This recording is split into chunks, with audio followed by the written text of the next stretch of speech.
Hey, this is John Bokenkamp. Welcome to Season 4 of The Blacklist Exposed on Golden Spiral Media.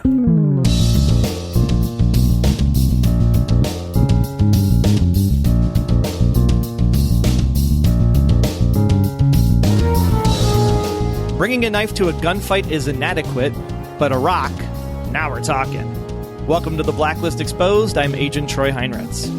Y soy agente Aram Peterson. Estoy grabando esto mientras en secreto escondido del gobierno cubano. Voy fumando un cigarro cubano. Gracias. Sorry, that was my best Spanish. My wife is Spanish. She actually wrote that for me, but I told her I don't speak Spanish very well, so I'm going to do it as Puss in Boots. I assume you're hiding out from the Cuban government smoking a Cuban cigar. Roughly so. Yes. Sí. Very well, very well. Thanks for joining us this week as we discuss number 79 on the Blacklist, Esteban, which aired September 22nd, 2016, was written by the big guns, Mr. Bokenkamp and Eisendrath, and directed by none other than Michael Watkins. Show notes and other intel for this episode of The Blacklist Exposed can be found at theblacklistexposed.com. Before we get going, Troy, I do want to mention for those that have missed it, we actually found Liz. We found her right here on the podcast. In the previous episode, actually, we had an enlightening conversation with the talented Megan Boone right here in The Blacklist Exposed for your listening pleasure. If you haven't heard it, I highly recommend you go back and check it out. It's a great interview. She's a wonderful person to talk to. I've heard nothing but great reactions to it. Be sure to check it out if you have not already. Yeah, I've heard nothing but great reviews as well. I mean, it's been fantastic seeing the outpouring of people on Twitter, on Facebook, letting Megan know how much they enjoyed it and what they got out of the interview. So definitely go check it out. It was pretty fantastic. I already said that. Stop duplicating me. Also, for those of you that may be new to the podcast because you heard the Megan Boone interview or saw us on the Behind the Blacklist special just before the season started, welcome. Glad you're here. We'll break it down for you. The show consists of 4 parts. We finish out last week's show. In this case, it'll be a little bit brief because we didn't have a show last week. Then we move into our section where we talk about the show, very high level, and then we talk about the show more from the character's perspective. We actually break down how the characters evolve and develop the story through their own personal journeys. Then we move into a section we call Red's Rhetoric, where we play 2 of the favorite scenes from Red in this episode. And then we move into Special Agent Intel, which is the section where we talk to all of you and about how you felt about this week's show. But we have a lot to talk about, so let's get right into it this week. Aaron, we asked everybody last week our profiling question, which was, what's the first thing you will see when Season 4 begins? And for those of you that answered Red Reddington with the crib in the hideout, you won this game of Clue. Congratulations. For the rest of you, try again next season. Next season, Troy says. Next season. We can't predict what the start of the season is going to be till next season. This is true. Those that got that one correct, though, David Malloy. Good job, David. Wow, apparently David got screeners or something, or he might have been at the World Theater in Nebraska getting the early showing on Saturday. Or maybe he's just that good. Well, congratulations, David. You just won a bullet from Red for spoiling it for the rest of us. Nice job. Yeah, thanks, David. Let's see how close the rest of you were. Ange said, Liz in a chair in front of Kirk. That was mine. Hess just said a DNA test. Winky face. Cute. I get it. Judy said, Red killing someone. A little graphic.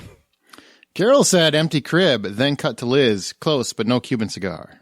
Kara said Liz's face as she's laying into Kirk for ruining her plan. Julie said Tom in a trunk. Well, weren't too far off. You must have seen a preview, I'm thinking. I'm thinking too. Rachel said Liz and Kirk walking into a house. Holding hands, swinging. Yeah, Wendy said Lizzie and Kirk together on a swing. Oh, wait. No, that's wrong. That's a wrong twisted version. That's Chinatown. I'm sorry. Whoa, different group of shippers. Yep. Salid said the new villain. Judy said something wild and unexpected. And I would have said that was right, except that David got it right, so it was expected, apparently. Deborah said Liz and Kirk in a dark hallway. Simone said Liz telling Kirk to shove it. She kind of did. Shoved it right into his nose. He had it coming, too. Absolutely. Anita said Red with a gun and Kaplan's face in his hands. Laura said a beer in my hand. That's a good point. The show started with a beer in her hand. All right. I was tweeting, though, so I didn't have a drink in mine. Marta said Liz and Kirk facing off. Betsy said Tom in a Trunk. Tom in a Trunk is a popular one. That's where he probably needs to be for a long period of time. Mona said Kate loading a gun. And Douglas, always the jokester, Red eating Chips Ahoy cookies, drinking a glass of milk, prattling on about how you used to get the pirate through a maze to the land of chips. Then continues with how I long for the simple life. Oh, well, back to work. I have no idea what that means. Any of that. It's like a Red's rhetoric. It's a Red story. It's like, I used to eat Chips Ahoy cookies, drinking a glass of milk. Don't you remember when you used to take the pirate and move him through the maze of a land of chips? My God, how I wish that would be there again. Was that your James Spader impression? It was. Don't do it again. Stop it. Leave jokes to funny people. That's what I'm saying. Well, I admire. No, that wasn't nice. I admire the effort, the attempt, because I offended an entire country. So I respect that all you did was really piss off Spader fans. Exactly. I do long for the simple life, though, myself, and I could use a glass of milk. So while I go get one, what's next week's profiling question there, Sir Aaron? I want you to ask it, and I want you to ask it in that Spader voice. Do it. Do it. Do it. It's not a story. It's just a question. It's a little bit more difficult. What do you think happened to Liz as a child in regards to Kirk and Reddington? What do you think? What do you guys think? My God, I hope you get that correct. You know what? It's actually growing on me. It's kind of growing on me. I think I misjudged you, sir. Absolutely. Welcome to season 4. Oh my gosh. We are going to end the suspicion of this blind date and get on with the good stuff now by breaking down this week's case profile.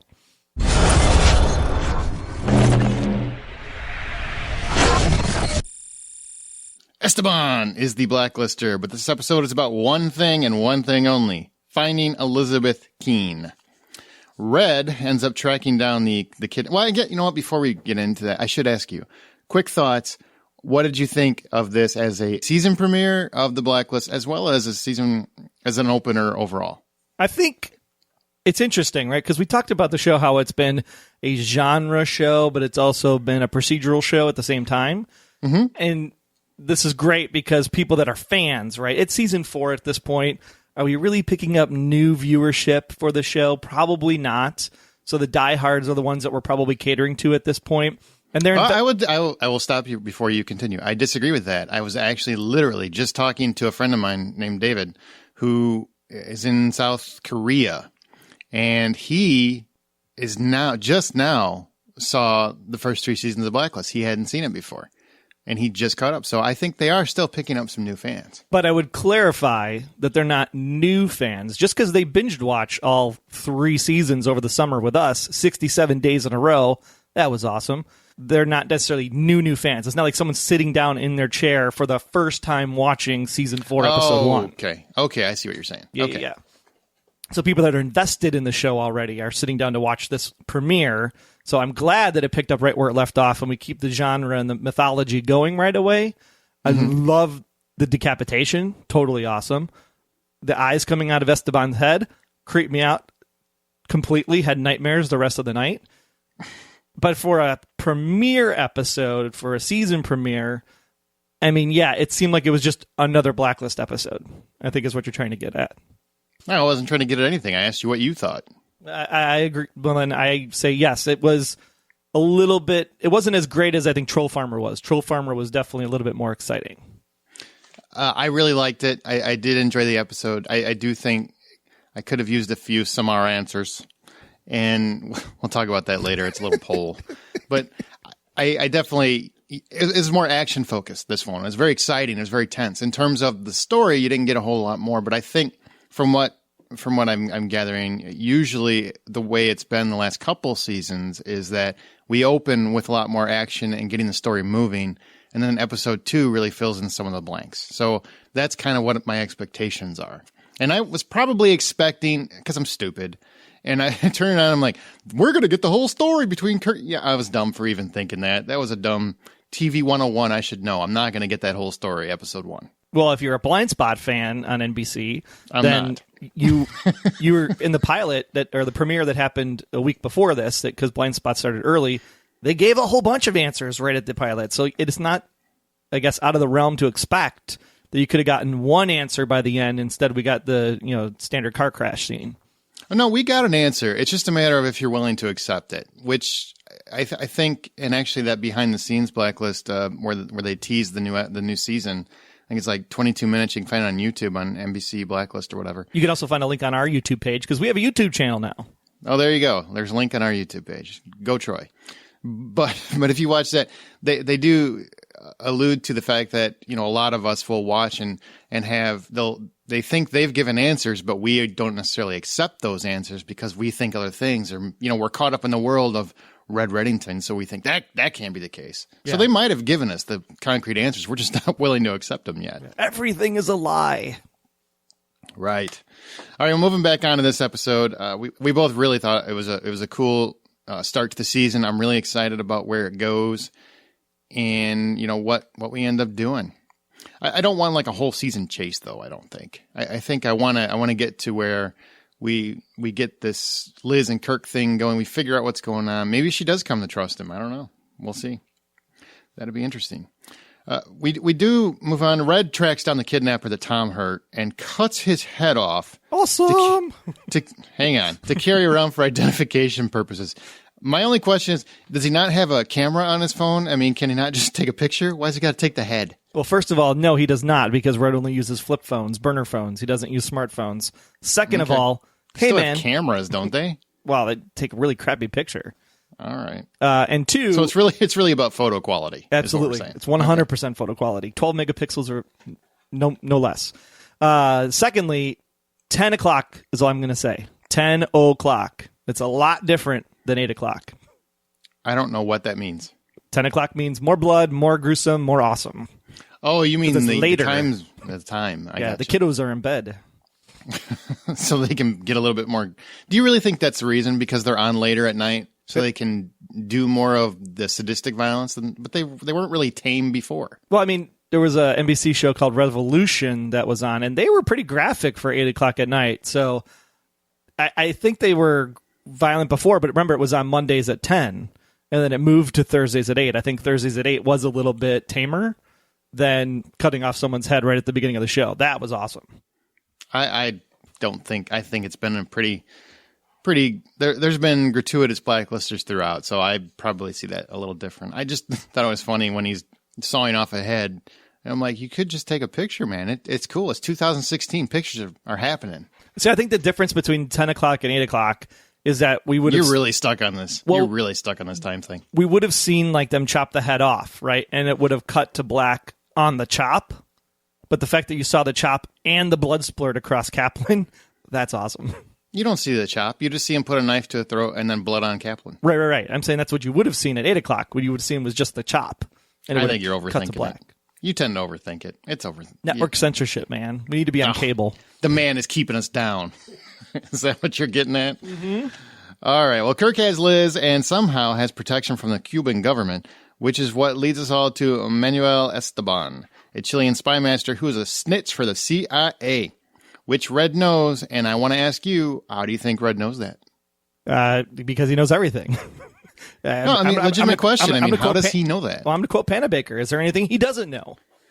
I get that. That's the easy answer. But how do you think he knows that? Well, I'm sure that Red and Esteban have done something in the past, or he's heard through his channels about this mysterious Esteban and what he's been able to do.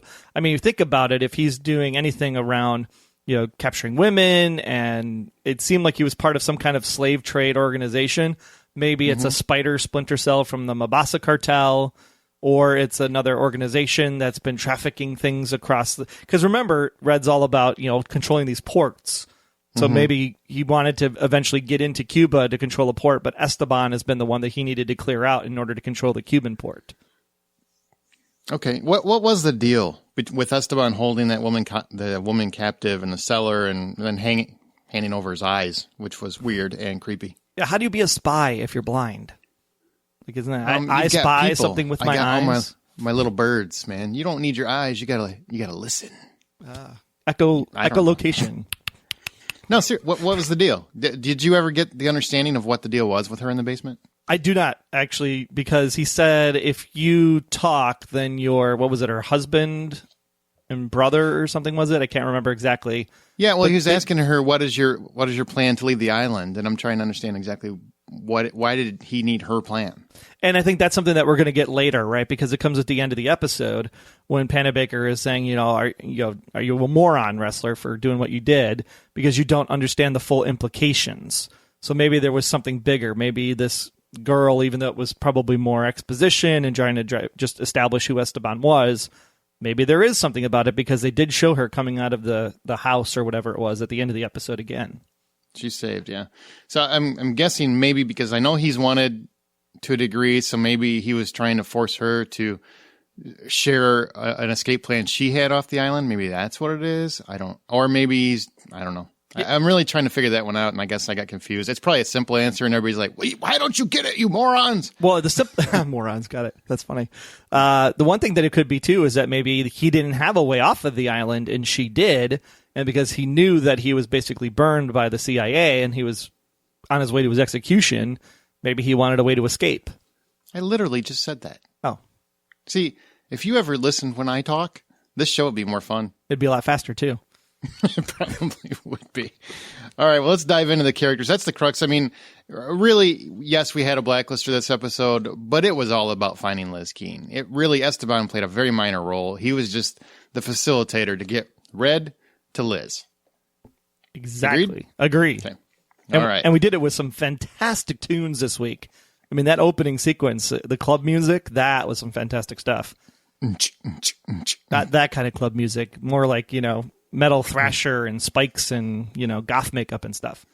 So we open up the show over the empty crib. Predator from Gadai Sassoon is heard, which is appropriate as Red is on a mission of blood with blood.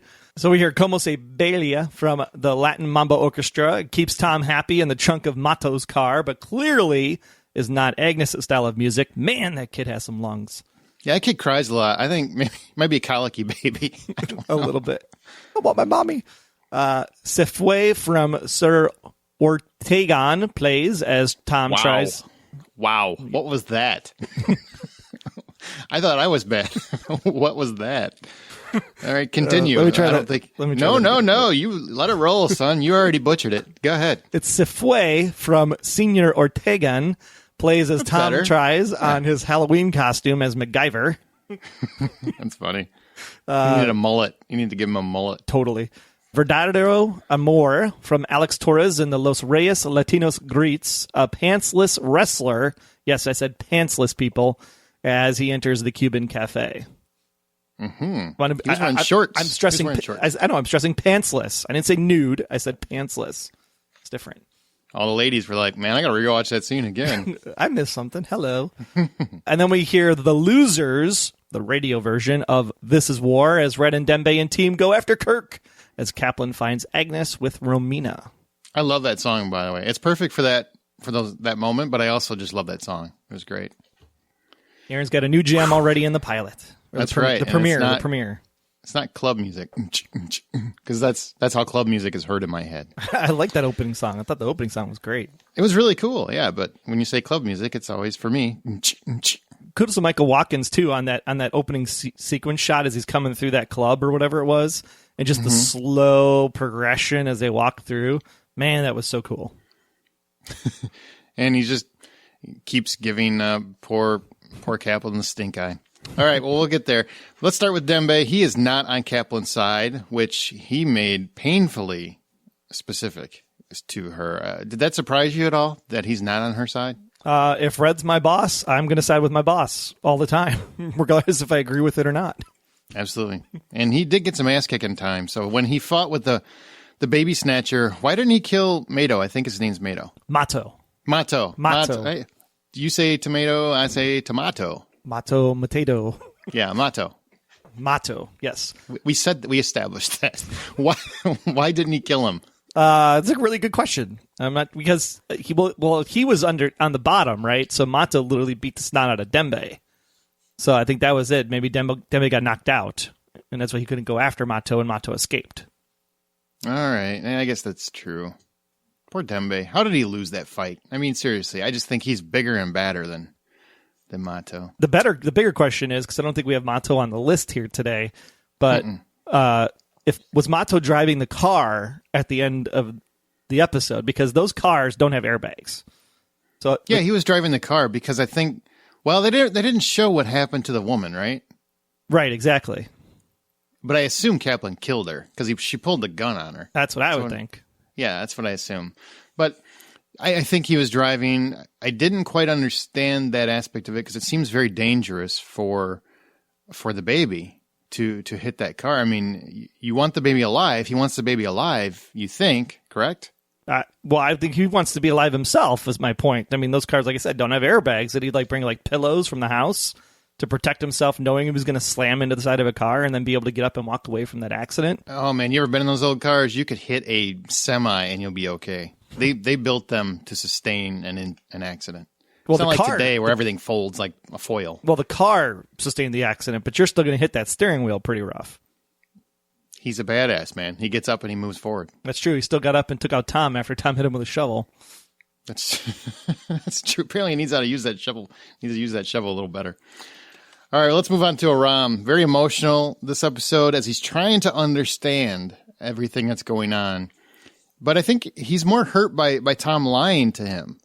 Even though he still helps him when Tom calls to help, he's really adamant that he needs to know if Tom knew. And when Tom finally does tell him that he knew. How did you feel about that? Because really Aram is, as he often does, is focused as the audience POV, the point of view. And he has the moments where we're like, if I were those characters, I would be asking these questions. He asks the questions that a lot of people would ask in that situation.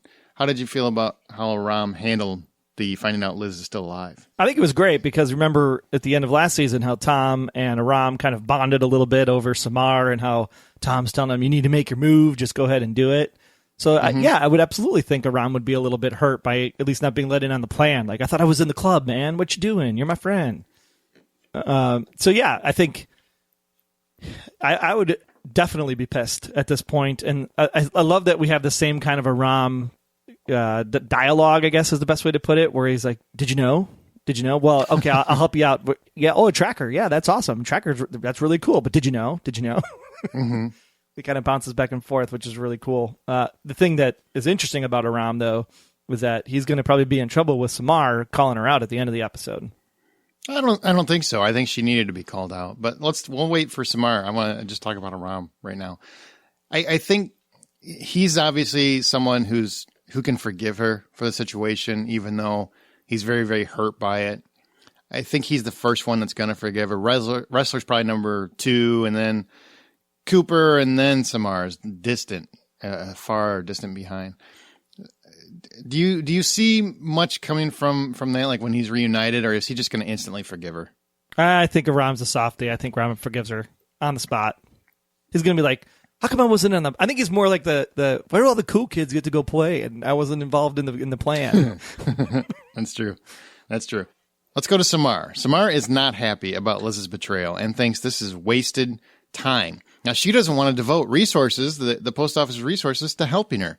And I do want to say, okay, I have to make this point. I kind of agree with her to an extent. I really, as much as I love Liz and I want to help him and everything else, I'm sitting here thinking, if I was running a government office, I probably wouldn't devote the resources to that either. But they're not running a government office. They're running a off-book secret operation, which means that if one of your team members is in trouble, you go help your team member. But in her mind, team member dead, by all accounts, buried her. So is she really still part of the team? Or are we only helping her? Here's the way I should put it. Are we only helping her because we need Red Reddington's help, like Panabaker alludes to and Cooper alludes to? Or are we helping because it's Liz and we love Liz and we want to get Liz back? What are the reasons? Because as a government agency, unless it's in direct response to helping Reddington, I don't see why you do it. I think it's more they're trying to find Liz because they know Agnes is down there too, and they're all godparents at the christening, and they want to go save Agnes. Maybe. These are legitimate questions. If we're talking about the show, you should probably answer them. I'm holding you to it. Come on. What was your question again then? Because I tried to avoid your question. Yeah, because you don't listen. You don't listen when I talk. It's like we're married. All right, so if you're a government office, do you think that is a proper use of resources or not? They're not a government office. That was my answer. They do work for the government. A shadow government, maybe. That's the government. You can't joke around this. It's the government. They work for the government. They are responsible and held accountable, off book or not. Do you think it's a responsible allocation of resources to go and save Liz? Or do you think, it's part of what they have to do for Reddington? I think that they have to go save Liz anyway, because regardless of the relationship with Reddington, Reddington's still one of the FBI's most wanted. So government resources are tracking it down because they're still trying to keep tabs on Reddington and make sure he doesn't escape. Well, and they need his Liz help. is just a side project while they're there. Because she did say, is he still giving us names? Is he still exactly giving us names? Right? Yes. Yeah. So apparently I'm going to help you answer the question you couldn't answer. That's what I'm going to do. I'm going to save you from not answering it. All right, Samar. How do you feel about how they handle her this episode? Because she is the only one that is really adamant about, I'm not going to help her. And Cooper, I'll deal with this for now. I'll accept this for now. But she's adamant she's not going to help because she says, I think some things that some audience members probably feel that Liz did this to herself. Do you agree or disagree? Well, she absolutely did it to herself. She took the situation into her own hands, which is what we wanted from the Liz character. We wanted her to step up and be her own person, be her own woman, not have to do anything with Red. And she did that, and it backfired. It happens, right? She didn't know what was all out there, and even though she might want to live her life without Reddington, she realizes that there are things she still doesn't know. Now, from Samar's perspective, though, you have to remember they had that conversation about how Samar never wanted kids. She wanted to be a career woman. She said that specifically point blank to Liz. Mm-hmm. And so I think that's important to take into account because she's now realizing what Liz did in order to protect her child. And I think she's got a little bit of an internal struggle going on. Like, would she be able to do that herself? And she's kind of examining her own stance on the whole work versus family in the back of her mind as her character is thinking about it. And that's what's causing her to be upset, I think, more than the fact that Liz betrayed her. And then you have the personal feelings on that, right? This was my gal pal. We shared a moment in all this stuff. And here she totally just did this on her own without even asking us for help. I think that's where the personal moment comes in. Yeah, I was a big fan of how they handled her character this episode because I needed somebody on the team. I honestly didn't care who it was. I really thought Cooper would have fit, not Ressler, because Ressler's kind of the understanding one. I mean, he's Mr. doing his job. But I thought Cooper would be the one that would be most hurt because he controls the team and that could be a cool conflict. But I like that somebody on the team said, you know what? That was a bad plan, even though I get why she did it. How she did it was hurtful, and it hurt members of the team, and there has to be some repercussions for that. If everybody just forgave her, it'd be hard to take it seriously for me. So to have somebody that says, I'm not going to help her. She did this to herself. I'm done saving her, which, I get that Liz is trying to save herself, and she was just trying to escape Reddington. But to an extent, they're like, she's like, I don't want to help her anymore. You know what? She did this. This is on her. I like that somebody said it. And remember, she was put in place by Red still in this agency. So, yes, she's there on loan from Mossad or whatever. Oh, you think her loyalties are? Well, yeah. I don't think it has anything to do with that, though. Like my loyalty is to Mossad. I'm here to catch bad guys. Why are we wasting our time with this crap? I want to go catch more people. I think it was more she was hurt. Oh, she was you made me hurt. think you were dead. Definitely hurt because she had that bonding moment with Liz at the end of last season. Yeah, and Aram points out that if Liz and Agnes are hurt because of her not assisting, she'll regret it. Do you agree? Yeah, because she squished her hands together and did that. Hold it in. You saw her. She's like, damn you, Aram, you're right.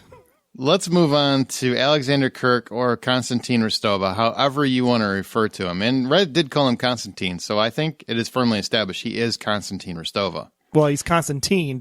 He didn't say Constantine Rostova. Okay, I don't think there's many people on the planet named Constantine. So if there is a Constantine Rostova, I'm assuming it's the same guy. And would it be technically Constantine Rostov because the Rostova is the female version? Whatever. You know what, dum-dum? We're done here. Let's go home. Let's go home. You're giving me too much trouble. I can't handle it. All right. He says he's Liz's father and can prove it. He can prove it. How do you think he can prove it? Because we finally got a DNA test at some point. No, I'm serious. Do you think that's what it is? You think he's somehow got a DNA test? Well, either that or he's got photos or something, but photos can be doctored. I mean, you can prove anything unless you have, empirical evidence. Like the DNA test is the only thing I think that can prove one way or the other this person or that person is your father. I mean, just ask Maury Povich. Didn't they do something last season? You'll have to remind me. You're the details guy. Where they did something with Agnes where they took her blood or did something. Didn't they? Or am I remembering that wrong? I don't think the post office took her blood. I think maybe Reddington took her blood. No. I think like a doctor or something. Because I don't know. Maybe I'm probably misremembering something. I'm just making up facts now. That's what I'm doing. Well, if they did, it was probably just a typer, right? To figure out what her type is. That's a standard like delivery procedure or something. Yeah, maybe. You guys listening, if you know what I'm talking about, or if I'm remembering wrong, whatever, call me in, call me out, whatever you want to do. Just help me out. Let me know if I'm right or wrong. Because I could have swore there was a brief mention or something of taking blood or a sample of something. So maybe you guys can help me remember that. I don't remember. But he says Liz and he are talking. Kirk and Liz are talking. Should we call him Kirk or Constantine? What do we call him? Red calls him Constantine. It's Constantine. Okay, we'll call him Constantine. So everything depends on what Red does? Well, apparently. We're basing an entire spinoff show on the fact that that Susan is Tom's mom from Red's point of view. All right. Well, Constantine says, you were my entire life. You were all your mother and I cared about. You don't know any of that because Raymond took you away when you were just a little girl. How do you think that picture comes together? I'm still very firm in the thought that when the fire happened and Liz or Masha shoots the man was Reddington. I think she shoots Reddington, which then if you say, believe what Liz says, right, in season 2 at the end there, you're like, I shot my father. Then you would have to say that Red is Liz's father. But Red already denied it, and we've said 1,000 times, Red doesn't lie to Liz, so if he doesn't lie to Liz, he's not her father. Exactly right. So we're back in this conundrum again.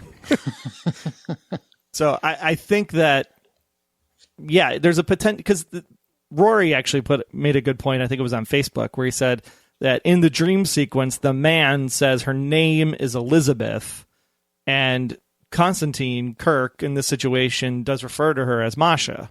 So I think that's the difference I think that is the on-screen clues to showcase that, yeah, it's probably true that Constantine is the father. Or it's Constantine thinks he's the father because nobody actually did do a DNA test because Constantine said that Reddington had an affair with Katerina. And if we can believe any of that, then you have to say, well, there is a plausible deniability that maybe neither of these men know who is the father, which is really the thing, is we're truly doing the Maury Povich show for the season. Now we're going to do a sitcom where it's my two dads and Greg Evigan shows up for no reason. Exactly right. Yeah, I did like that was pointed out. Now some people said, well, you didn't get anything in respect to this episode. No, I think they gave us stuff. Some of us don't want to accept it, myself included. Which is fun. Some of us do. It's really funny when you look at that Behind the Blacklist special when Eisendress says, the best answers we can give are the answers we give on the show. Which all the fans are like, total cop-out, because you just said a couple minutes ago in that special that no matter what we say, you think we're lying. But they're trying to give us answers. We just don't take them. Yeah. We're not taking our medicine sometimes. It's the best art of storytelling. You give you all this information, and you can't believe a damn bit of it until the very end. Well, I like that he says that Reddington had an affair with Katerina. So we know that. I think we already knew that from Cape May last year. But I think we needed that cemented. For me personally, I'm glad somebody else said it because we've all talked about it. Now we know Katerina and Red definitely had an affair. He loved Katerina. But are we believing that because it's coming from the quote-unquote bad guy? Yeah, because we already had Cape May, and that's from Red's point of view. Now we have Kirk/Constantine's point of view. Yes, I believe that. But we argued last season that maybe Red was in love with Katerina and Katerina wasn't really in love with Red. Maybe it was I agree with that. But that doesn't mean that they couldn't have had an affair. You know, you can have an affair and one person is more heavily invested in that relationship than the other person. You know what I mean? So maybe that's a situation. There's a lot of ways to look at it. I'm not saying they were both in love with each other deeply, but maybe she liked Red and she had an affair with Red because she needed Red's help, or, you know, maybe she was using Red or something along those lines because she was a spy herself, right? So there's that. Or they were both deeply in love, or maybe just Red. You know, I don't know what the situation was. But you pointing out the Elizabeth thing really makes me think, because in this episode, Red doesn't really call her Lizzie. He calls her Elizabeth. Yep.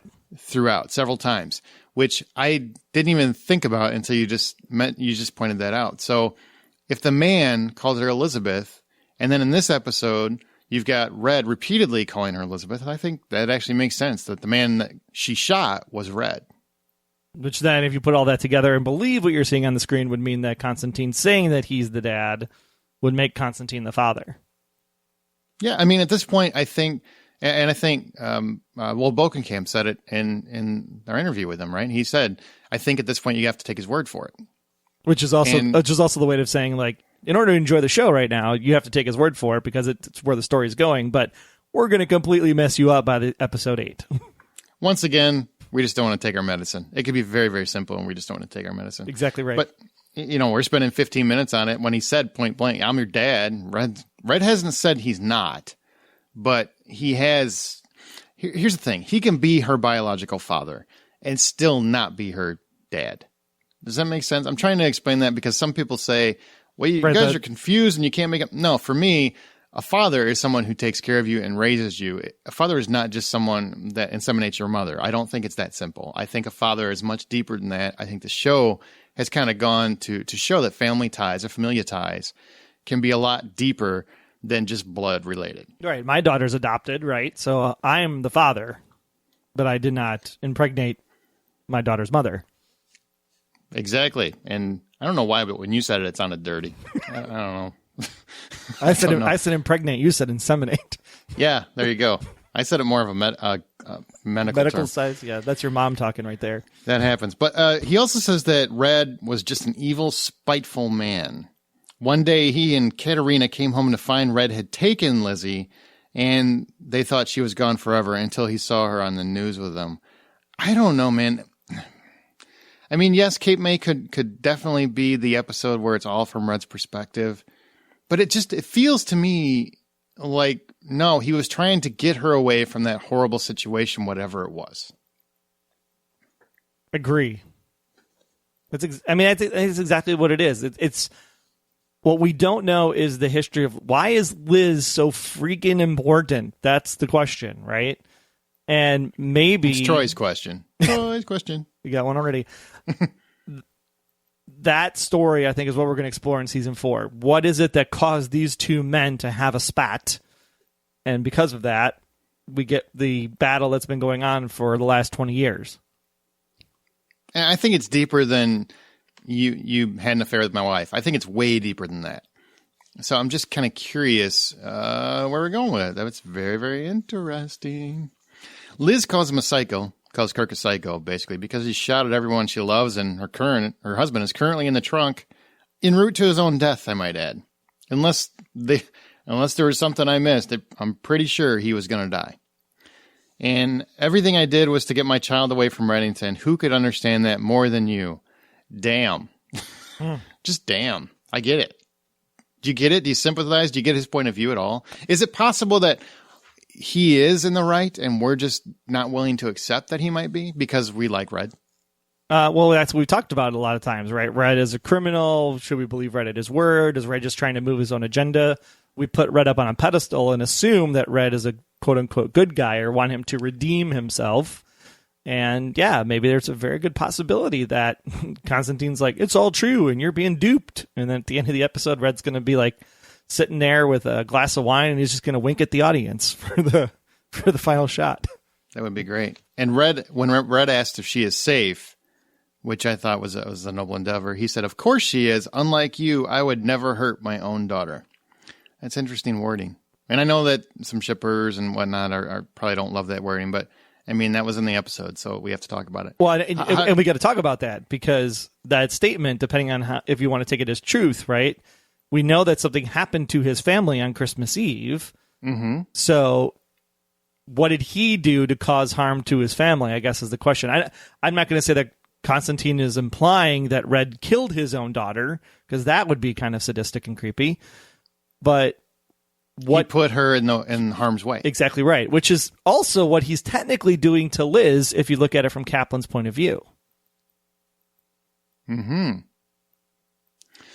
Is Red's daughter still alive? If we believe Jennifer is the daughter, I don't know. That's a really good question, because people have been saying, is Jennifer Naomi's child, mm-hmm. Red's child? Or is it really Red's child? Exactly. That's the question, right? We don't know. I would assume you don't go to the ballet every year on the same day if your kid's still alive. Or maybe you do because you miss him because you haven't seen him. You know, I wouldn't. I would probably go there only if they are no longer with us. Yeah, it depends on how you want to interpret the Christmas Eve story about blood everywhere and blah, blah, blah. Like, do you assume they're all dead? Do you assume there was blood but everybody was kidnapped? We just don't have those answers yet. Maybe he had his daughter and Masha and was protecting Katerina's daughter as well. And Kirk came for all of them, and that's how his daughter ended up dead. Very possible. And he vowed to protect Liz because he couldn't protect his own daughter, so he took her in. Maybe that's why. Maybe. It's possible. Just throwing some ideas out there. Yeah. All right, Cooper. Let's move on to Cooper. Gets Panabaker involved to track down Esteban. Was she promoted, by the way? I thought, she's a White House counsel. She knows a lot about CIA operatives. She was in a different division, so it seems like she's able to interwork between the agencies. Mm-hmm. I think she was NSA or something, wasn't she? She was like I thought she was a White House counsel. I don't remember, but I thought that's what she was. I don't know. I'm just glad she's back. I love her character. Yeah, I do too. Yeah, Dee Dee does a great job with that character. The other thing that I thought was interesting with Cooper was how his speech when he was like, I didn't realize I could feel so happy and bereft at the same time, right? Mm-hmm. Just his livid. Livid. Livid. Yeah. Livid. He's just so stoic, and he's like, we got to do our job. We got to get her back. We'll deal with her later. It was kind of like a father saying, like, I'm happy you're alive, but man, you were so going to get grounded. Oh, you're not going to like it when you get home. You're not going to like it when we get in this car. Let's get home, and we'll deal with it there. Exactly. That's what I got. Yeah, I love Cooper. Did I tell you my Cooper theory? Yeah, I know nobody else. The Cooper's behind it all? Yeah, the Cooper's behind it all. Did I tell you that? I know I shared it on Facebook. I didn't know if I actually talked about it on the show. So I'm gonna share this with you guys, all right? And because nobody's gonna take this from me and say, "Oh, I had that idea." I ain't seen this theory anywhere. I'm gonna go get a cup of tea while you talk. So this will be a while. Man, I will punch you in the face. All right. So kindly, I mean a slap. It's more like a tap. I will hit you with a shovel or a rock. There you go. A rock when I have a shovel. Why is he throwing rocks Tom, why are you throng rocks? You have a shovel. Hit him with a shovel. You were talking about your theory. Go ahead. Oh, sorry. I got off on a tangent. All right. So my theory, or I don't know if it's a theory or a hope at this point, but is that the Kuwait situation that we've heard referred to several times between Cooper and Red, right? They have a history together. Who doesn't have a history with Red? Yeah, I know at this point. What I think would be cool, in my personal theory, is what if at the end of the series, or maybe later on as we go, whether directly or indirectly, Cooper is involved in the horrible thing that happened to Red Reddington. In some way, Red doesn't know that yet, but in some way, because of Cooper's government involvement, that possibly he, whether directly or indirectly, is related to that incident. What do you think about that? I think you're onto something there. I think it could be cool, right? Because that would be the last guy you would think could possibly be involved. And he's also obviously been in the government long enough to have been involved in something. Because remember, Red turned against our government pretty harshly. So I think the government was involved in some way in what happened to him. In some way. I don't know how, but in some way. Unless you don't believe that he's still an undercover operative somehow, some way. I don't believe he's an undercover operative. If he's an undercover operative, he's doing a lot of bad stuff that I'm pretty sure violates at least 4 or 5 international sanctions. So yeah, I don't believe that. But I think it would be an interesting concept if Cooper was somehow involved. It could be. I don't buy it though. I think Cooper's the only like stoic, honest one. Even when he was being... Which is why you'd never see it coming. Yeah. Think about it. Whatever. You keep... I hate you. You keep dreaming. Nope, I think that's it. I'm just kidding. I called it. This is the end of the season, or series. I just called the end of the series. I just figured it out. In season 4. I'm so full of it. That's the fakest laugh I've ever heard in my life. My God, man. All right, Tom, is it Halloween? Are you a witch? It's getting close. It's getting close. Tom apparently watches a lot of Psych because he does the old Sean Spencer kick out the taillight when in the trunk car trick. Either that or I've watched way too much Psych. That's exactly the same thing I thought of. So, no, I watched Psych too. Yep. He doesn't really get much to do in this episode except to prove that he's still a badass who will beat your ass to death with a shovel if you make him dig his own grave. Now, I gotta say, that is what he was doing, correct? He was going to dig his own grave. Or was there someone else? No, if I'm the guy with the sawed-off shotgun, there's no way in hell I'm getting sweaty in Cuba and getting all hot and gross. Well, I have to dig other people's graves when the guy's not dead yet. Absolutely dig your own grave, man. Is it one of those things where they should have shot him a couple times but didn't? Because the only reason I ask this is because if he's still alive and they didn't kill him, they had plenty of opportunity to do so. And I didn't really see a reason why they didn't. They didn't need him for anything. So my only thought is maybe he wasn't digging a grave for himself. Maybe he was just doing, I don't know, something else before he would be rejoined with Kirk and Masha. Because it seems stupid that if Kirk wants or Constantine wants Liz on his side, that he would kill her husband. Right. I think that Constantine would want Tom alive, 100%. So that way they it didn't seem like that, did it? No, he said, is it done yet? Is it done yet? Kill the guy. Which then... No, he never said kill him. He just said, is it done yet? That's all he said. Which the assumption is that he wants him killed. Well, you know what they say about assume. I know. But the thing with Constantine saying that also leads you then to the answer or the probability that maybe Constantine isn't exactly who he says he is. Maybe. I have a hard time believing that if Constantine wants Liz on his side, he is going to kill Tom. And then there's the baby thing where they're bringing the baby, but he's not going to wait for the baby to get there before they take off because he's afraid of... I mean, he seems petrified of Red Reddington. Yeah, which is he's got that double paned bulletproof glass that he's standing behind. He's gone through every precaution to make sure Reddington can't get to him. It's interesting. Very interesting. All right, moving on to Ressler. It's been a while, but Ressler got himself kidnapped again. Shocker. In shorts. Got kidnapped in shorts. You had to love the look on his face where he's just like, oh, here we go again. That was great. Once he realized, oh, man, here it goes again. I'm sure at some point he got punched in the face, too, just to throw back to that. And did you see when they showed him? Hair still wasn't messed up. Not at all. Nope. Hair still looked fantastic. Even the hair on his legs was in place. Okay, that's just a weird thing to point out. Wearing shorts. You just made this awkward. He does this to get Red and Esteban connected, and then he drops dime on Esteban. And Panabaker asks him if he's a traitor or a moron. I say he's the only good guy left in a world of gray, still doing the right thing. What do you think? Well, I think that's the thing. It's what's the difference between being good and being gray? Because if you're gray, you know that you have to sometimes do things that need to be done in order to preserve the way of life. I mean, I hate to say it, but a lot of stuff in the government probably happens that way in order to preserve the American way of life. And not my government. We're all in the up and up. Yeah.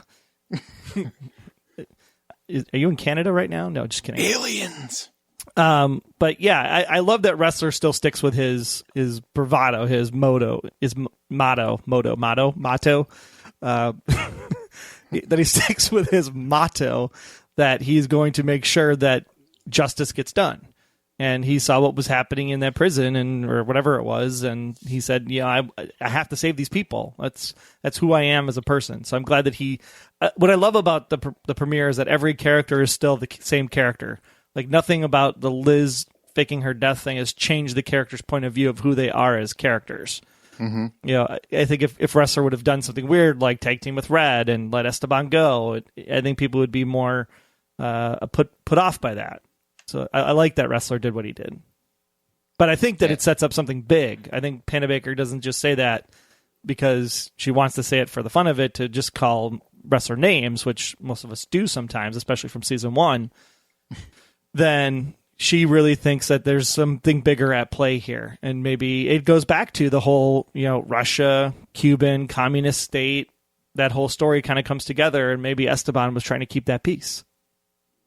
Well, I really, that's possible, I guess. I don't know. We'll see what happens in the future. I don't know if, I think him being a goody two-shoes might be a problem for the post office. I agree. Yeah.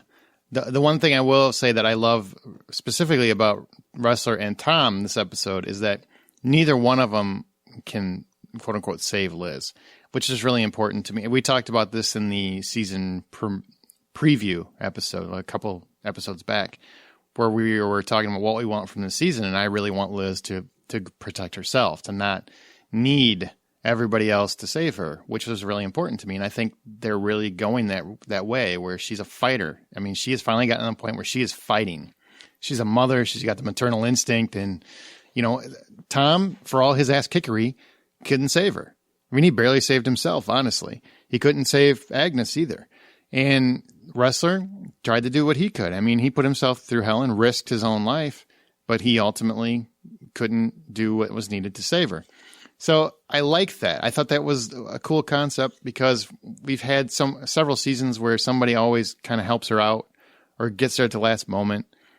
Even Red, where Red will get there at the last moment. And I really need to see that character, Liz, continue to evolve. And to do that, you got to make Tom and Ressler fail every now and again. Even though I love their characters, they have to fail now and again.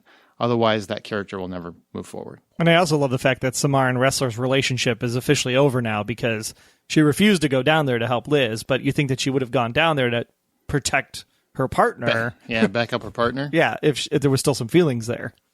She's like, nope, Ressler, you're on your own. Sorry, dude. I have hope for those crazy kids. Maybe they'll hook back up. And Aram will beat him to a pulp. Like, stop touching my woman. Okay, Mr. Kaplan, huh? Stay in your designated lane, Kaplan.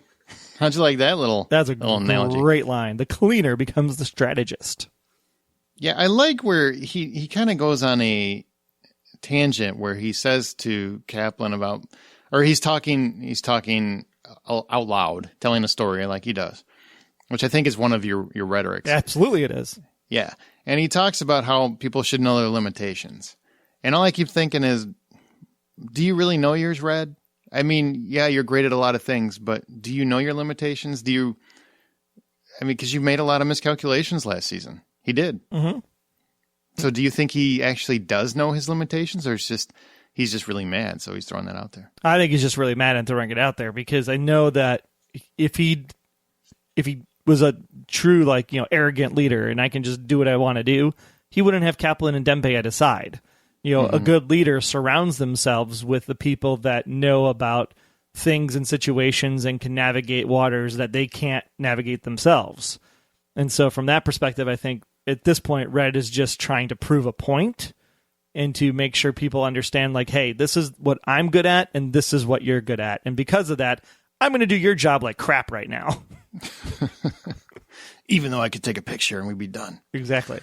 And she also says, when you get her, as I'm sure you will, in reference to Liz, let her go. You have to let her go. What does she mean? Because is he protecting her? Is he trying to keep her at his side forcefully? Why does she say you will have to let her go? That's a good question. It goes back to the Daddygate stuff, right?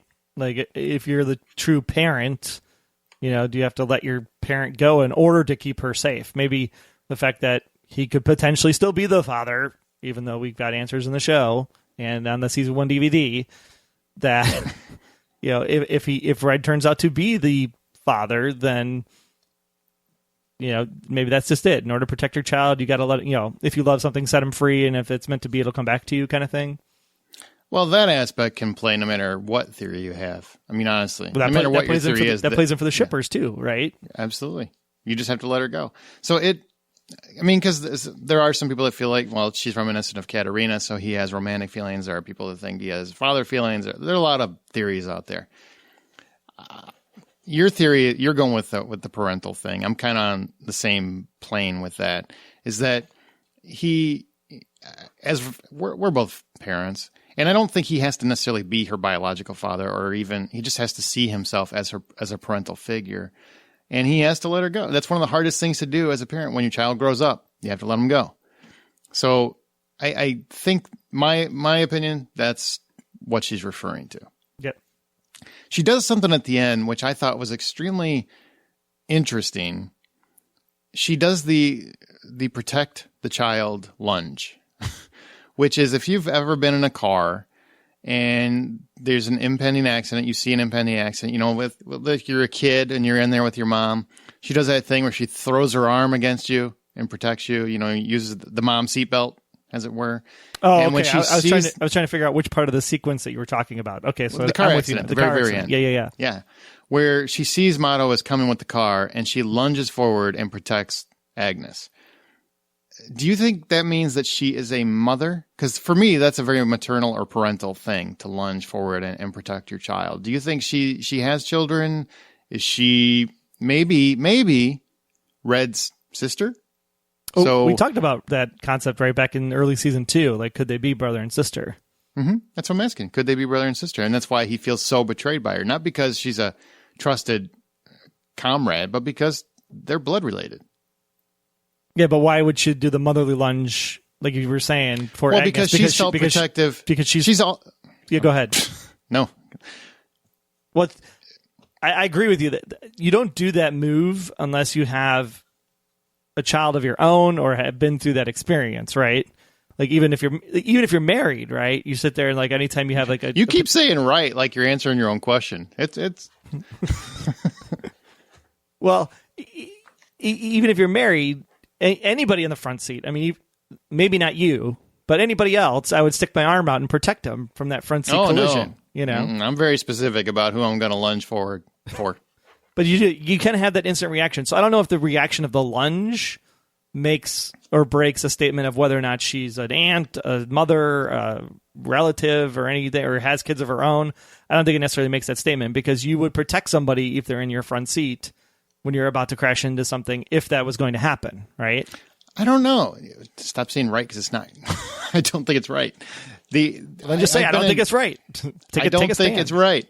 I don't think it's right. I have been in an accident with friends that don't have kids. They don't have that natural reaction. They don't have that natural reaction to protect another, because they're selfish sons of bitches. No, there's some truth there. Yeah, there's absolutely some truth there.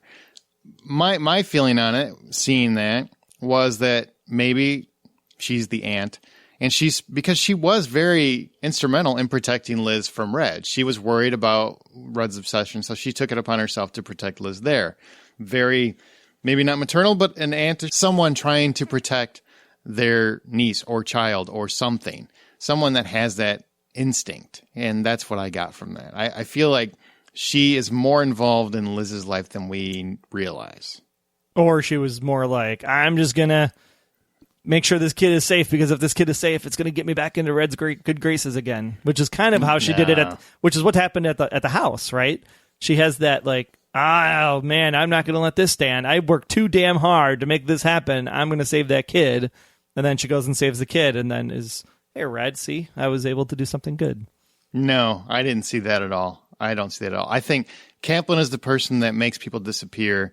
She helped make Masha/Liz disappear originally. I think she looked at that as a protector. She saw that was Agnes, and she's like, you are not taking that baby. I don't care what Red told me to do. I'm not staying here. I'm protecting that baby. I saw it as a fiercely protective instinct, not as I want to get in Red's good graces. Or they just needed someone to cover up the baby and pretend like they were protecting him, because people in the audience would have been like, I can't believe you just crashed a car into a baby, because they think it really happened. I suppose. I guess it could have been a TV trope. I thought that was instinctual and isn't intentional. I like where you're going with it, though. I agree. There's something more. Doesn't sound like you do. Sounds like you don't agree. I'm supposed to give the opposite opinion. Isn't that the way this works? I don't. I don't know. We haven't done this in a while. Maybe. How do we do this stupid podcast? Have you figured it out yet? Man. All right, moving on to Red. I think we've already, because Red has really blended in with every other character this episode. And we talked about, I guess I should bring this up again. Does our fondness for Red blind us to the possibility that Kirk is telling the truth? Absolutely. Do you think our love for Red blinds us to that? Absolutely. Okay. Do you think it is legitimately possible that end of the series, he is evil? He is a spiteful, evil man? I think that'd be a great twist. I think it'd be awesome to think that we're on this ride to say, yeah, he was a good guy. Something bad happened to him. He turned criminal, and he's like, I'm going to help you catch all these bad people. And at the end of the day, it was, yeah, I'm just a selfish prick. I think that would be fun, actually.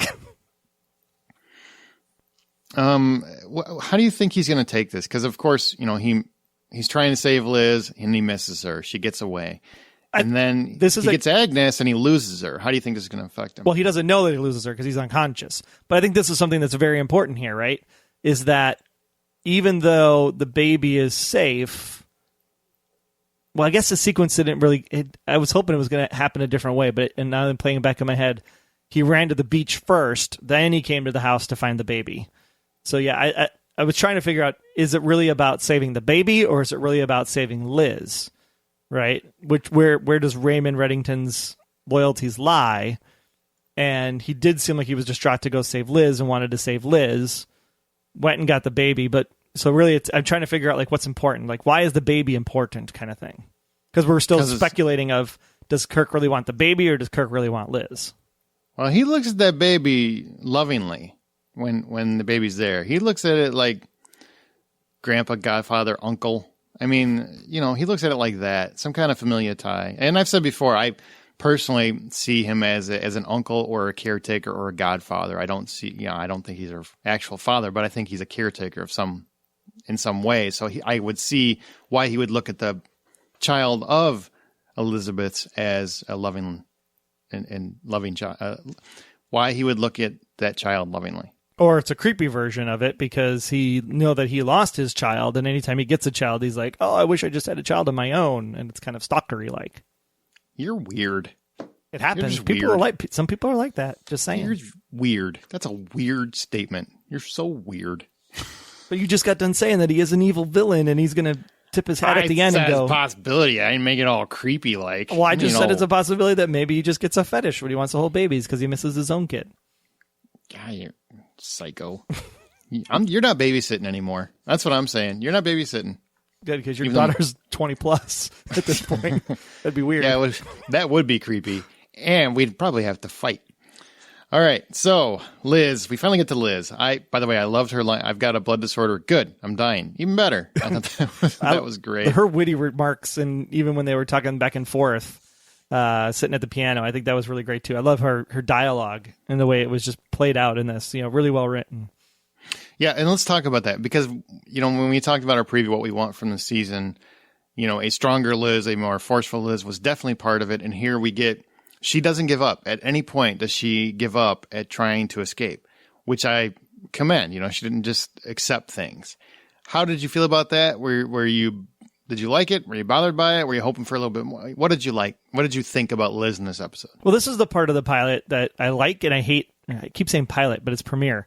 And so it's premiere. Pilot was about 4 years ago. I've watched a lot of pilots this week.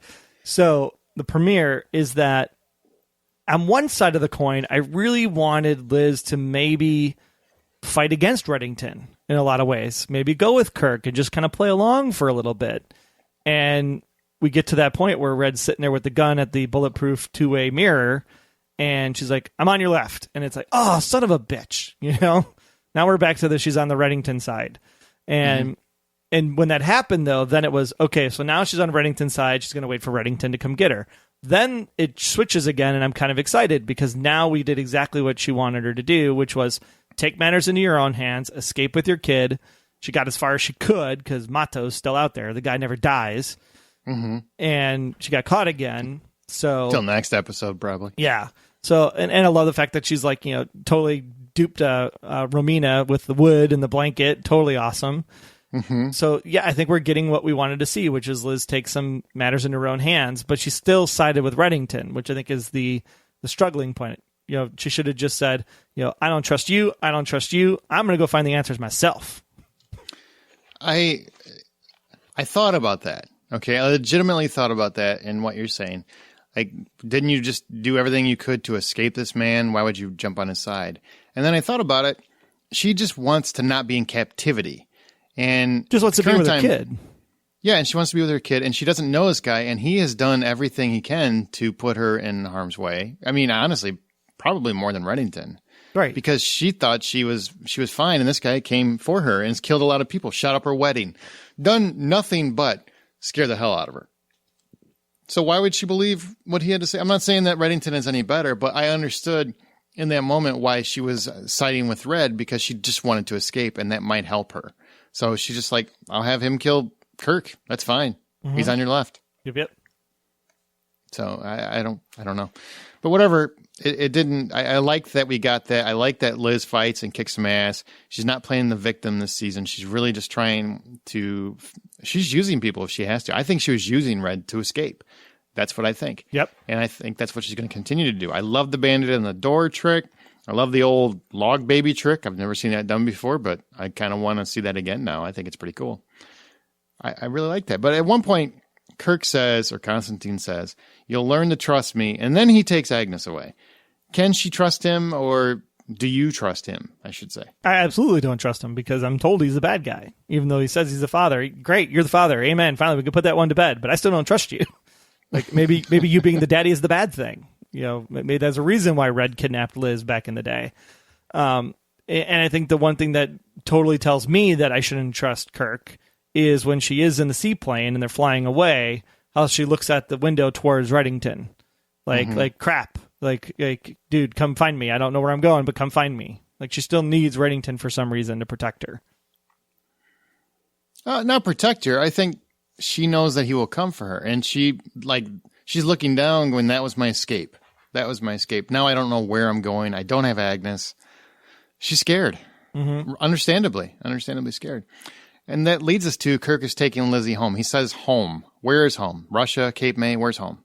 I don't know, because I thought the place they were at looked like home too. So it'll be interesting to see where they go next. That was Cuba. She's not from Cuba. Well, the room that they were in made it look like it was from the house that they grew up in, right? Oh, I gotcha. So where do you think they might be headed? Do you think they're going to Russia? I don't think they're going to go to Russia. No? I think they'll be back in the States somewhere. Like, I think at the end of the day, if Kirk was from Russia, then maybe like Kirk and Katerina were like Russian spies that were in the States, right? There was that, the Americans on FX. There's that whole thing about how the Russians were planting spies in the U.S., and maybe that actually did happen. In the case that these would be two of those people that would be part of that organization. I think it did happen. I think it's documented. Oh, is it documented? Oh. I could be making that up. I also think aliens happen in Roswell, so what do I know? Right. Don't trust me. I didn't do my history lesson. I just enjoyed the Americans for what was on the screen. Because I think if it did happen, it was freaking cool, because it's a really interesting concept of war and how you do that behind the scenes stuff. Yeah, during the Cold War, there were definitely spies here. Yeah. Absolutely. We had spies there, too. They were the Russian space station. So that's what we got. That is the episode. Is there anything else you took away from this episode of the premiere? I really felt like we've talked pilot, didn't you? I almost did say pilot. You got me on. I did watch a lot of pilots this week too. You've got a lot of stuff that happened, but a lot of it was action oriented. So we've talked a long time and we've dissected a lot and rambled a lot. But we're trying to find the little pieces and the nuggets that were in the episode, because it was very action-focused.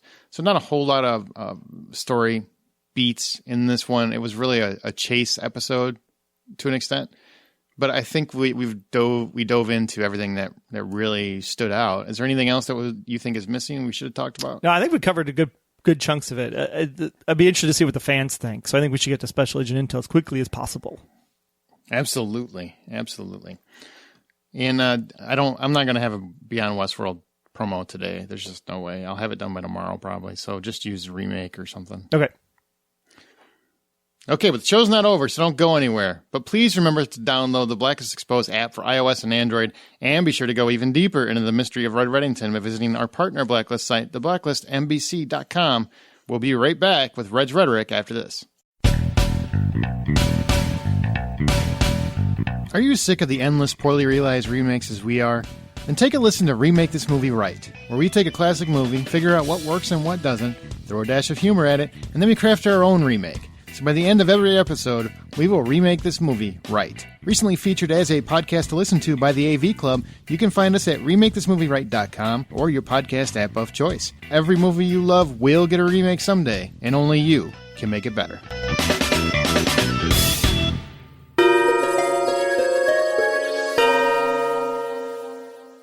Welcome to Red's Rhetoric, that part of the show where we play two scenes from this week's episode, and then you get to vote which you think is the best one over at theblacklistexposed.com. Just look for the post for this episode for Esteban. Our first clip comes when Red lectures Kaplan as he decapitates a bad guy. As you well know, one of the keys to my success is a clear and consistent understanding of my own limitations. So often people overestimate themselves, misapply their gifts. The cleaner suddenly fancies herself the strategist. Wisdom is learning the boundaries of one's designated lane. For instance, this I will do poorly, clumsily, with more mess than necessary. It'll take longer and be considerably more unpleasant to boot. But I can't very well have you do it, can I? Our second clip is when Red discusses next steps with Donald. Your job here is done, Donald. Michael, it is. I came here to get Keen. I'm not leaving without her. You think I'm going to let you tag along so you can inform the people who kidnapped Elizabeth they have the right to remain silent? I appreciate your assistance, but I'm not interested in having an ethical debate with you about whether they have the right to consult with an attorney before I put a bullet in their head. Excuse me. What about that dirtball? Suppose you think I should be okay with letting him walk. It's entirely up to you. You made a deal with him. Yes, in order to save Elizabeth, I made a deal with the devil of the day. I did, you didn't. If you have a problem with that, you've got 12 hours before his ship leaves to do something about it. Otherwise, safe travels home, Donald. If you feel strongly that people should know their role in life, vote Red Lane. Or if you're not interested in having an ethical debate with Ressler, vote Red Rights.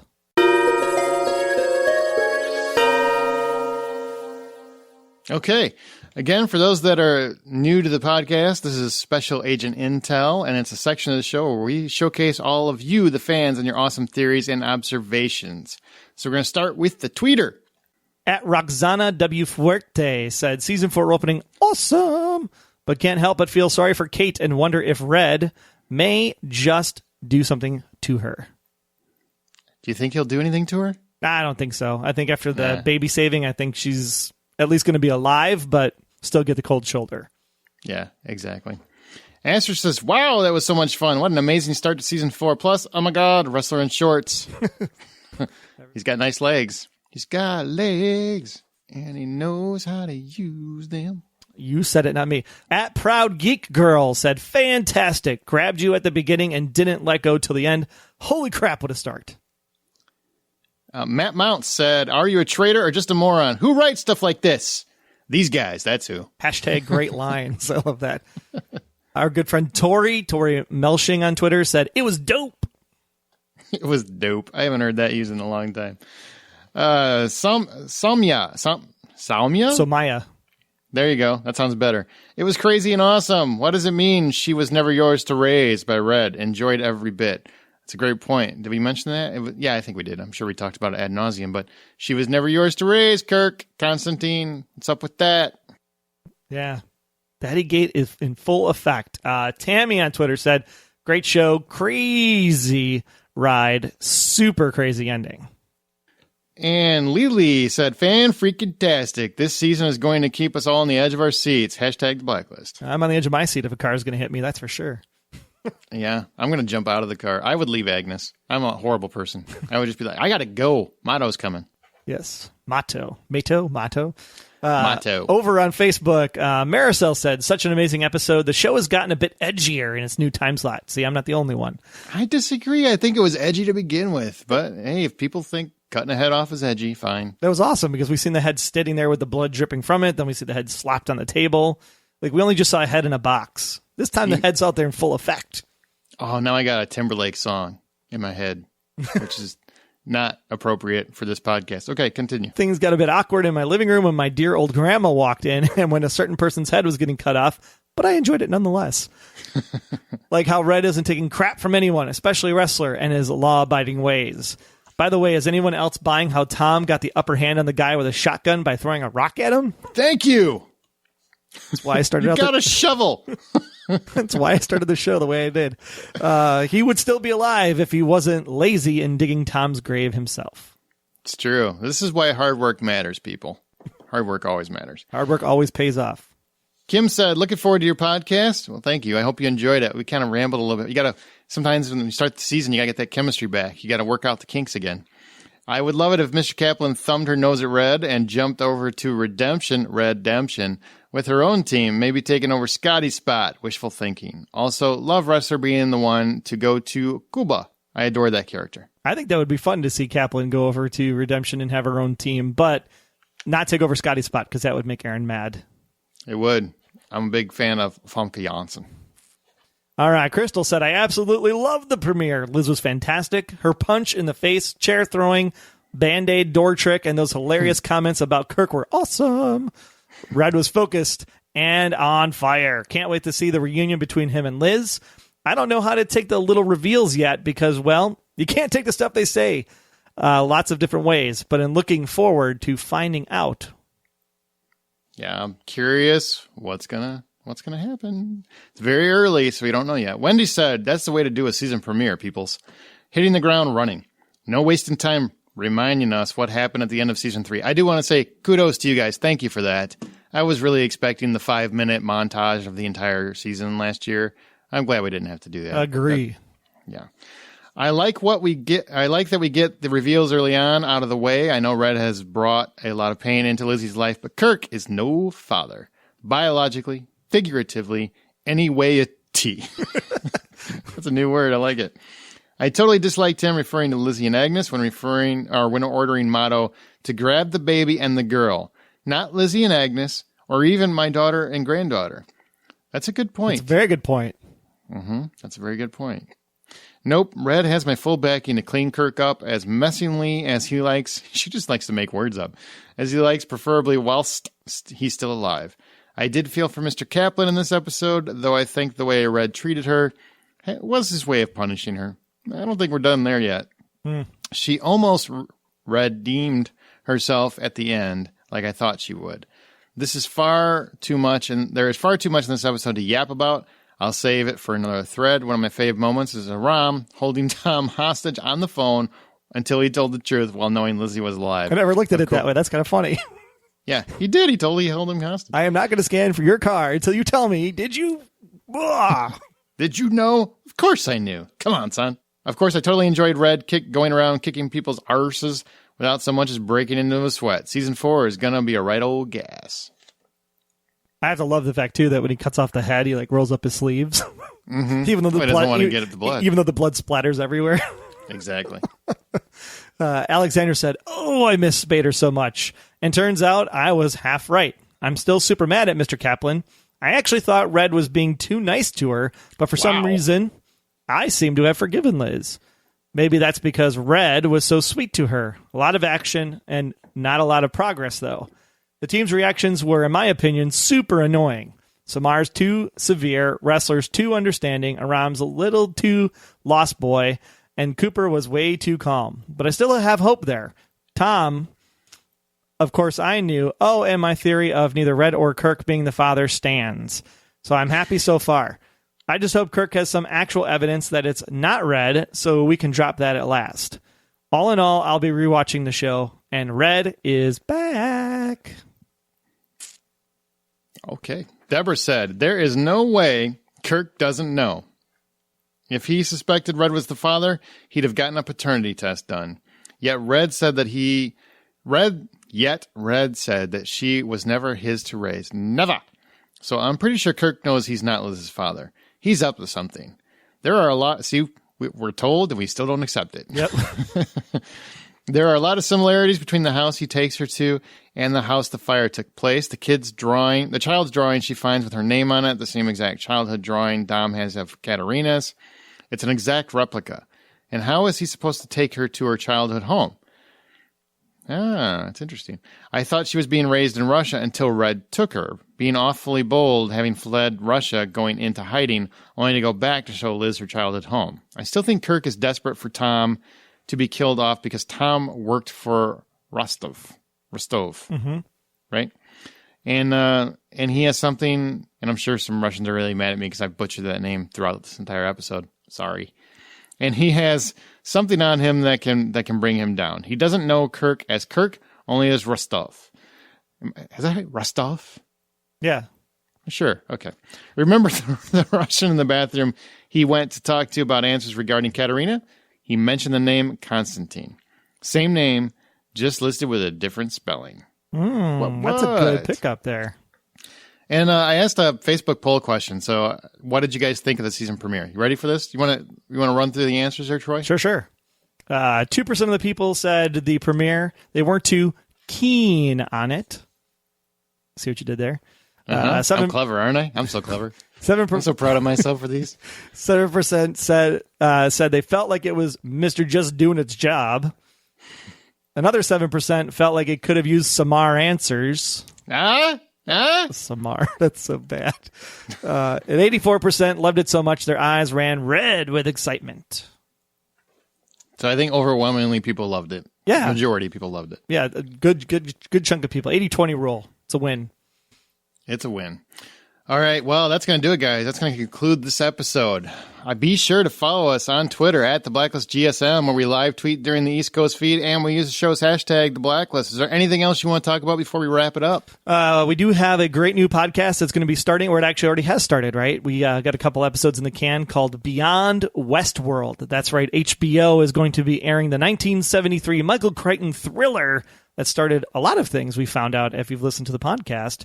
It's going to be great. It's going to be a huge show. J.J. Abrams, John and Lisa Joy Nolan, huge cast of characters. Anthony Hopkins, Ed Harris, Evan Rachel Wood, James Marsden. It's going to be a great show over on HBO. Check it out. Aaron and I are going to be doing that. So if you thought this was a lot of fun today, you'll have a lot of fun over there too, because we can be a little bit, I don't know, more graphic, I guess, on that podcast.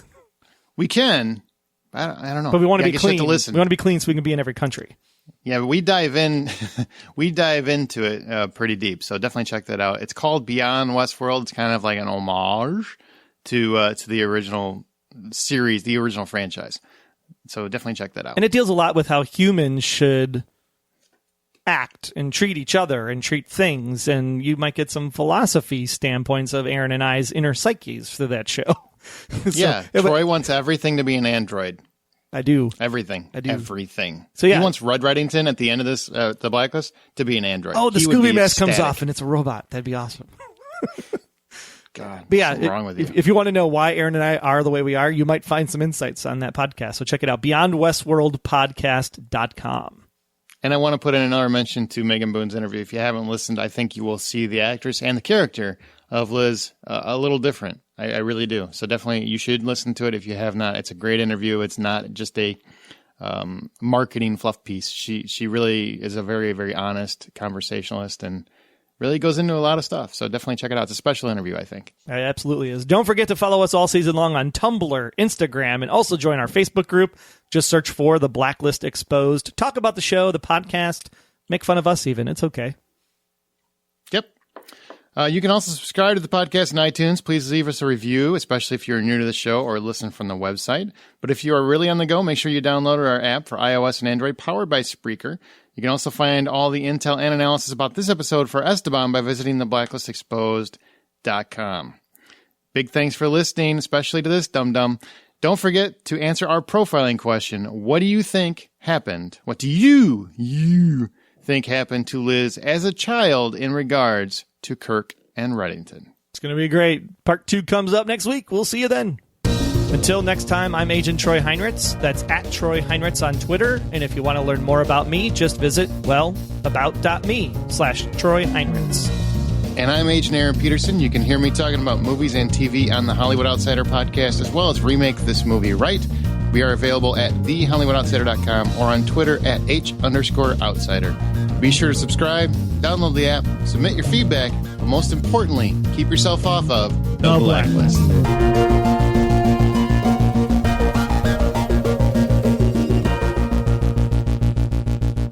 The Blacklist Exposed is a Golden Spiral Media production. Find more of our great podcasts at goldenspiralmedia.com/podcasts.